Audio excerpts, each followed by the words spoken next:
Amis auditeurs et téléspectateurs de la radio Beke FM, bonjour et bienvenue à cette émission spéciale qu'on appelait ici Lucarne Covid, dans le cadre toujours de la campagne lancée pour inciter à plus de vaccination de la population. Et bien sûr, l'objectif de cette campagne, c'est d'amener la population ivoirienne à se faire vacciner à telle enseigne que la Côte d'Ivoire puisse atteindre le taux, bien sûr, de moins 70% de vaccinés en Côte d'Ivoire.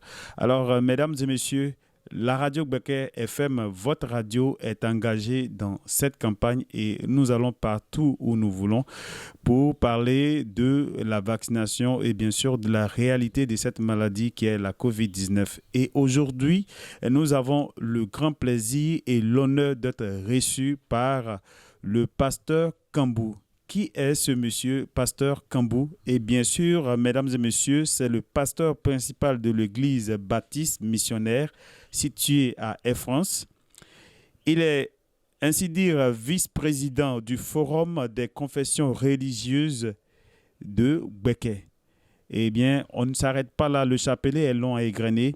Je vais continuer toujours. Il est facilitateur et formateur de l'Alliance des religieux pour la santé et la promotion humaine.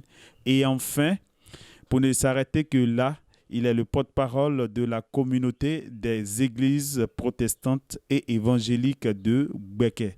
Bonjour, pasteur. Bonjour, soyez le bienvenu. Alors, pasteur, dites-nous pourquoi il est important de se faire vacciner contre la COVID-19. Quels sont les avantages? D'abord, c'est une maladie qui défait la chronique aujourd'hui dans le monde entier. Et elle nous a montré les limites de l'homme parce que tant au niveau occidental qu'africain, les gens n'ont pas encore pu canaliser, maîtriser le mal. Et il est ressorti que le seul moyen pour pouvoir prévenir cela, c'est de se faire vacciner et de suivre les gestes barrières au quotidien. Nous nous sommes inscrits en cela, dans le sens que la Bible nous ordonne de respecter nos autorités, les autorités de notre pays. Et ce sont ces autorités-là qui nous disent que pour pouvoir freiner la COVID-19, la contagion de cette maladie, il faut se faire vacciner. Nous nous sommes donc inscrits dans cette logique-là pour nous faire vacciner et protéger ceux qui sont avec nous. Parce que, étant pasteur, je suis établi sur une communauté. J'ai des fidèles qui viennent prier à l'église en soirée comme les jours de culte. Et ces personnes ont besoin d'être protégées contre la Covid. Et en ce sens, je dois donner l'exemple, je dois être le modèle. Je me suis fait vacciner et j'ai engagé l'église pour ceux qui le désirent de se faire vacciner. On a eu des séances de vaccination dans la cour de l'église ici et plus tard, d'autres personnes se sont dirigées dans les centres pour se faire vacciner. L'avantage de cela, c'est que nous nous protégeons nous-mêmes et nous protégeons ceux qui sont avec nous, ceux qui sont autour de nous et nous nous portons bien. Okay. Alors, pasteur, vous venez de le dire, vous avez engagé votre communauté. Alors, comment est perçue en général cette maladie par l'Église, par, je dirais, pour ce qui vous concerne, en tout cas votre congrégation? De façon générale, il faut dire que l'Ivoirien a peur de tout ce qui est nouveau. L'Ivoirien a peur de tout ce qui est nouveau. Et il y a eu une campagne de désintoxication autour de la Covid sur les réseaux sociaux, à la télévision. On a entendu des gens dire que c'était un moyen pour les Blancs de limiter les naissances, c'était un moyen pour les Blancs de détruire la population africaine, etc., etc. Mais la réalité, c'est que chaque jour, on nous annonce que des gens sont morts. Et les gens continuent de mourir de ça. Est-ce que moi, je vais attendre que quelqu'un de ma famille meure, un proche meure, pour que je prenne conscience de cette réalité? Il est important maintenant, quand j'entends tout ce qui se passe, de prendre toutes les précautions idoines pour pouvoir éviter de mourir de la Covid. Parce qu'on peut éviter de mourir de la Covid en passant par la vaccination et en suivant les gestes barrières. Donc, au niveau chrétien, au début, ça avait été très, très, très mal perçu. Très mal perçu. Mais les gens... Les églises ont commencé à s'assagir et les gens ont commencé à comprendre C'est la seule chose à faire, c'est le seul moyen pour prévenir et il faut s'inscrire dans la vaccination, il faut s'inscrire dans la sensibilisation par rapport à la vaccination. Et comme dans la présentation, vous l'avez dit tout à l'heure, je travaille avec l'ARCIP, l'Alliance des religieux, et j'ai à ma charge 24 lieux de culte dans lesquels je travaille avec des coordinateurs locaux pour pouvoir suivre la sensibilisation et la vaccination. Ok. Merci beaucoup, pasteur.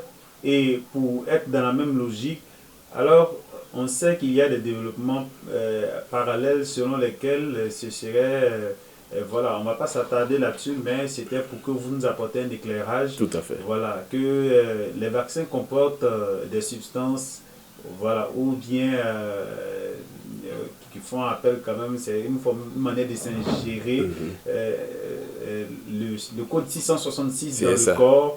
Voilà, et vu que ça a un lien avec la Bible et que vous êtes aussi un connaisseur de la Bible, est-ce que vous pouvez nous éclairer? Parce que ça peut être l'objet de blocage de certains fidèles à vouloir se faire vacciner. Est-ce que 666, est-ce que c'est le moment? Est-ce que c'est ça? Mais aidez-nous à comprendre afin que aussi... Ça n'a rien à voir. Ça n'a rien à voir. Le chiffre 666 n'a rien à voir avec la COVID-19. Et puis, il faut le dire... si les Occidentaux veulent détruire l'Afrique, ils n'ont pas besoin de virus de Covid. Il y a les bombes nucléaires qui sont là. Il y a quelqu'un qui fait la promotion de Satan 2 actuellement. Ça suffit pour détruire l'Afrique. On n'a pas besoin de ça. Je rends grâce à Dieu. Je rends grâce à Dieu. Ebola, c'était en Afrique. D'autres, c'était en Afrique. Mais cette fois-ci, ça n'est pas en Afrique.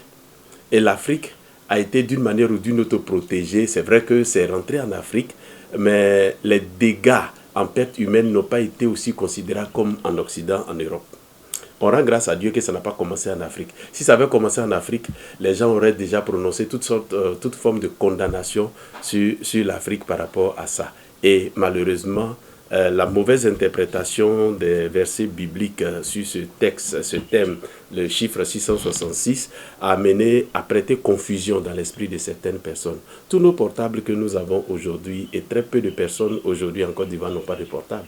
Mais le portable, quand vous le prenez, que vous prenez le clavier, si vous ajoutez 1 plus 2, ça fait 3. 3 plus 3, ça te donne 6, n'est-ce pas? Alors, quand on retourne, on prend 4. Plus 5, ça fait 9. 9 plus 6, ça donne quoi? Ça va donner 15. 15, c'est 1 plus 5, ça fait 6. On est déjà à 66, n'est-ce pas? Si vous continuez, vous verrez que les derniers chiffres du clavier, quand vous les totalisez, vous avez le chiffre 666 sur votre clavier. Donc, vous promenez avec 666 sans le savoir. Donc, si c'est par là que les gens veulent détruire le monde, il serait détruit depuis longtemps. Mais ça n'a rien à voir. Ce qu'il faut retenir ici, c'est que c'est un virus qui est répandu aujourd'hui. Il est répandu dans le monde. Et il fait des dégâts. Des dégâts vraiment... Je ne suis pas médecin. Je ne connais pas les thèmes techniques. Mais ce que je vois, ce que j'entends. Ici même à Bouaké, j'ai des proches, des amis qui ont perdu des parents suite à la Covid. Donc, ce qui est important, ce n'est pas de s'attarder sur ce que les gens sont en train de dire ou faire, mais plutôt sur qu'est-ce que moi je dois faire pour éviter ça. Au début, les Africains ont proposé leur solution. Il faut manger beaucoup de sauce pimentée, il faut boire beaucoup de koutoukou, etc., etc. Mais écoutez, même ça ne peut pas freiner la Covid. Donc, il faut suivre ce que les spécialistes ont dit. Cependant, il faut comprendre aussi les inquiétudes des gens.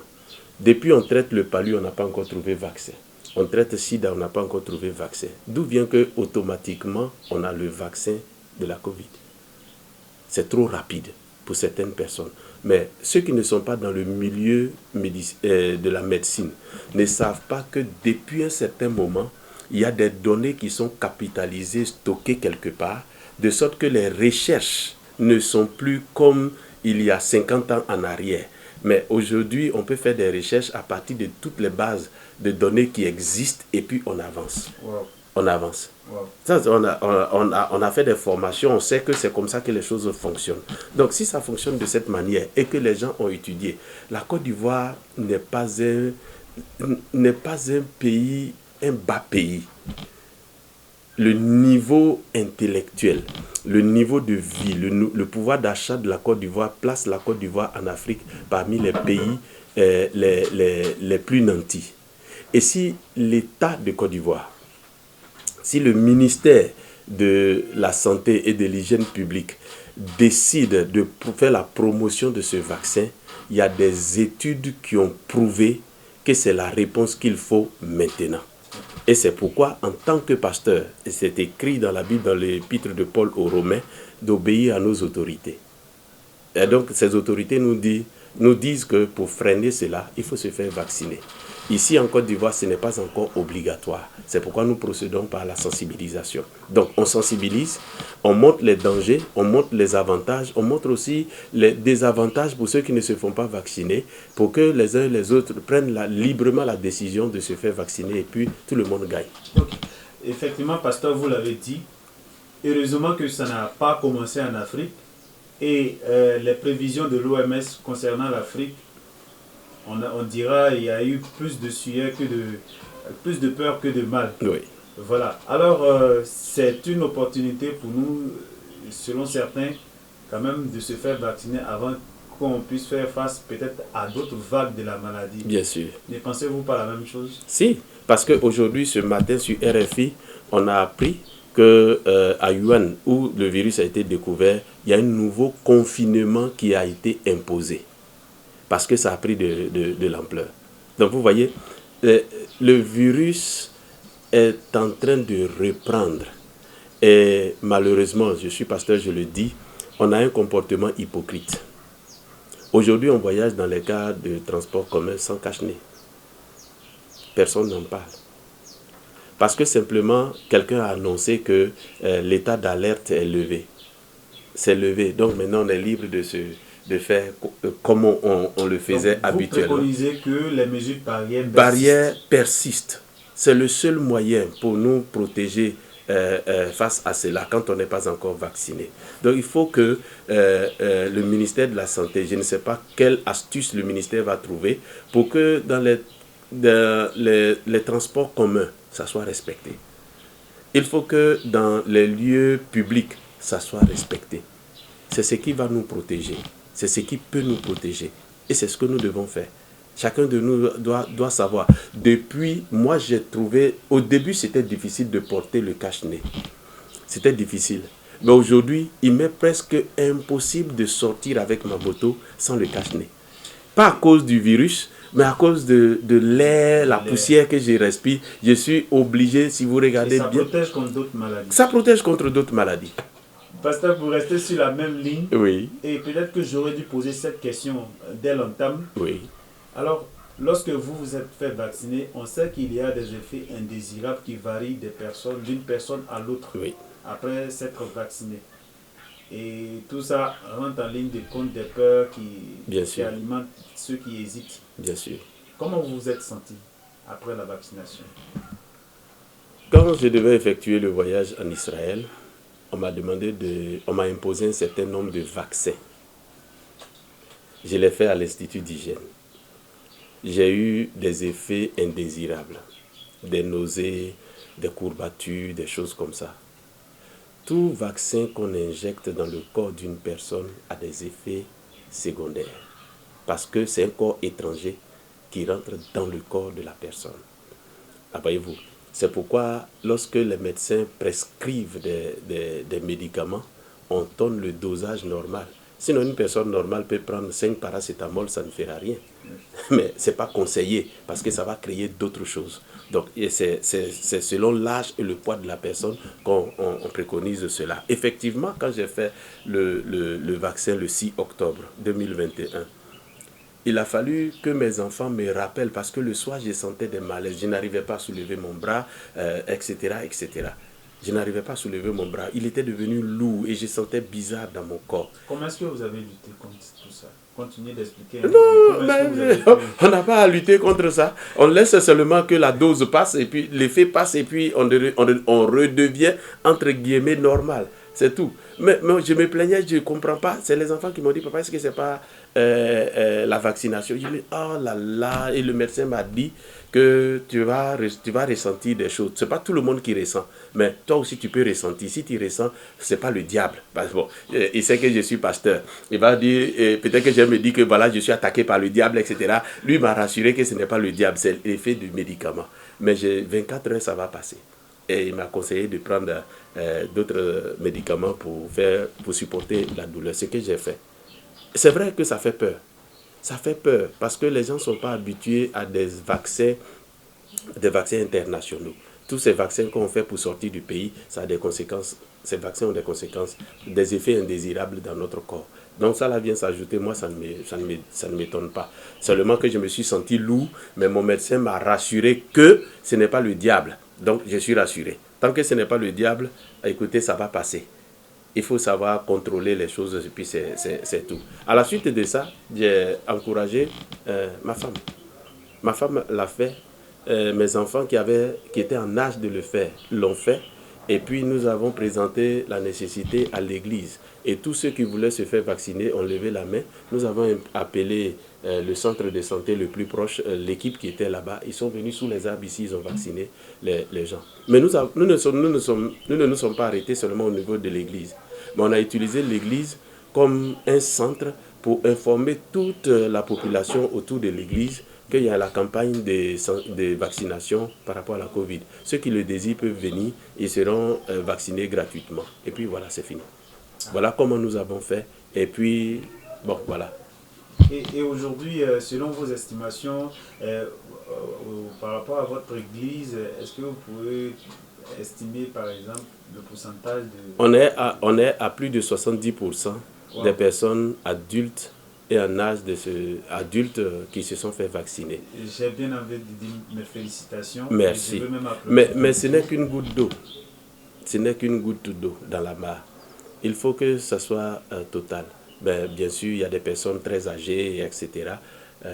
Et puis, on n'avait pas encore pris en compte la notion des enfants, puisque maintenant, le ministère de la Santé et de l'Hygiène, les enfants à partir de 12 ans et plus sont pris en compte. Donc, ça veut dire que dans la nouvelle campagne, nous prendrons en compte ces enfants-là et qui, je suis sûr, ont même hâte de se faire vacciner pour comprendre ce que ça fait.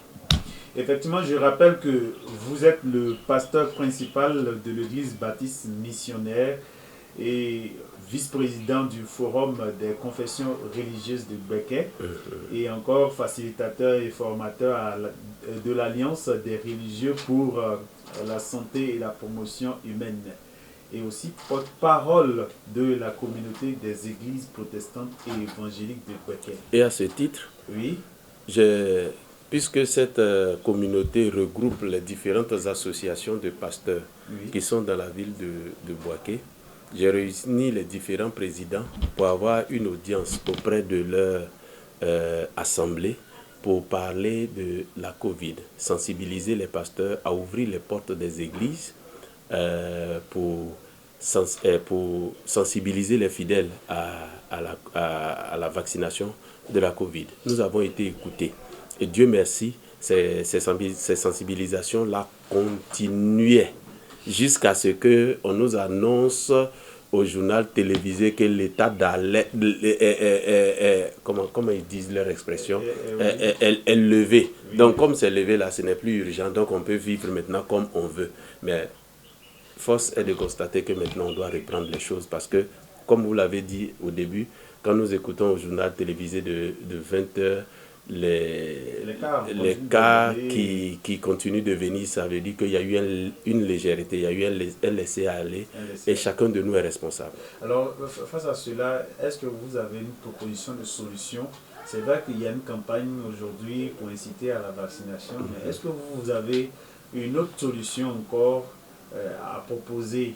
Par exemple, est-ce que vous trouvez des failles dans la politique du gouvernement, du ministère de la Santé, ou est-ce que vous avez en tout cas une proposition pour aider à ce que les uns et les autres puissent se faire vacciner massivement? Il faut déjà féliciter le ministère de la Santé et de l'Hygiène publique. Il faut déjà féliciter le ministère pour tout ce qui a été fait. C'est très bien ce qui a été fait. Mais dans l'état actuel des choses, ça révèle que ce n'est pas suffisant. La proposition que je voudrais faire, je ne sais pas si c'est le ministère de la Santé et de l'Hygiène publique qui doit prendre son bâton de pèlerin, ou bien si c'est le gouvernement de Côte d'Ivoire, c'est d'insister sur la notion des gestes barrières. D'une part, d'insister là-dessus. Parce que je voyage beaucoup et il y a beaucoup de choses qu'on voit dans les cas de transport. Il faut qu'on insiste là-dessus pour que les opérateurs de ces compagnies de transport-là insistent à la base que ceux qui, doivent voyager, au moins, aient leur cache-nez dans le car. Ça peut aider à limiter les choses. Ensuite, les lieux publics, qu'on insiste un peu là-dessus. Parce que je suis pasteur, je crois en la prière, je crois en la puissance de la prière. Mais aussi, je dis, la prière ne résout pas tout. Ce que paracétamol peut faire, il ne faut pas prier pour ça. Il faut prendre paracétamol, c'est fini. Donc, si on dit que ces vaccinations-là qui peut, il n'y a pas de diable derrière, ces vaccinations qui peuvent calmer la chose, allons nous faire vacciner simplement. Et je pense que ça va gagner. Merci, pasteur, pour ces propositions. Alors, quel appel vous pouvez lancer à la population en général, puisque Becker FM est suivi de partout dans le monde à travers notre lien et aussi notre application Radio Becker FM qu'on peut télécharger à partir des Play Store. Donc, quel appel vous pouvez lancer à la population en général et encore, quel autre appel vous pouvez réitérer à votre congrégation? D'accord. Merci bien. Merci à la radio pour cette opportunité de pouvoir faire connaître ma voix et ma position par rapport à la sensibilisation et la vaccination à la Covid. D'abord, je vais m'adresser à tous les pasteurs qui seront en train de m'écouter en ce moment. Je pense que le temps est venu pour nous d'aider nos populations. Il faut que nos enseignements dans nos lieux de culte, quand je dis les pasteurs, c'est un peu trop restreint, mais j'irai au-delà des pasteurs pour dire les guides religieux. Il faut que nos enseignements soient des enseignements holistiques. Holistique dans le sens que ça prend en compte tout l'être entier de la personne qui vient dans notre lieu de culte. Aujourd'hui, la plupart d'entre nous, nous occupons de l'aspect spirituel des gens. Mais l'aspect physique est là. Et un des dangers qui guettent l'Église aujourd'hui, c'est l'entrée massive de ce virus dans nos communautés. Il faut travailler à cela. Donc, revenir aux gestes, aux mesures barrières, les lavages de mains à l'entrée des lieux de culte, les cache-nez. Il faut pouvoir respecter toutes ces choses-là parce que c'est en train de reprendre de l'ampleur. À toutes les populations qui nous écoutent et qui écoutent la radio, ce n'est pas obligatoire de se faire vacciner, mais c'est souhaité. Oui, c'est bien de le préciser. Ce n'est pas obligatoire. Et jusqu'à aujourd'hui en Côte d'Ivoire, c'est vrai que ce n'est pas obligatoire, mais c'est gratuit. Jusqu'à aujourd'hui, c'est gratuit. Et donc, ce n'est pas parce que ce n'est pas obligatoire qu'il ne faut pas le faire. C'est souhaité. Faites-vous vacciner pour vous protéger, pour protéger vos familles, pour protéger vos proches, pour protéger vos relations. Il y a de l'espoir. Mais cet espoir-là ne sera réel que si nous nous tenons ensemble la main dans la main pour lutter en respectant les gestes barrières et toutes les autres choses qui accompagnent cela. C'est à ce prix-là que la Côte d'Ivoire sera guérie de cette maladie. Merci beaucoup, Pasteur Kambo, pour cet entretien que vous nous avez accordé chez vous, dans votre église. Et bien sûr, mesdames et messieurs, comme nous le disions, nous sommes lancés dans la campagne de lutte contre la COVID-19 en collaboration avec RRI, Radio Rurale Internationale. Et aujourd'hui, nous avions été reçus par le pasteur principal de l'église baptiste missionnaire située à Air France et bien sûr vice-président du Forum des confessions religieuses de Becker et facilitateur et formateur de l'Alliance des religieux pour la santé et la promotion humaine. Et enfin, porte-parole de la communauté des églises protestantes et évangéliques de Becker. Et nous avons parlé de l'engagement, l'implication des leaders religieux et communautaires à la lutte contre la COVID-19 et bien sûr en faveur aussi de la vaccination. Merci, à très prochainement.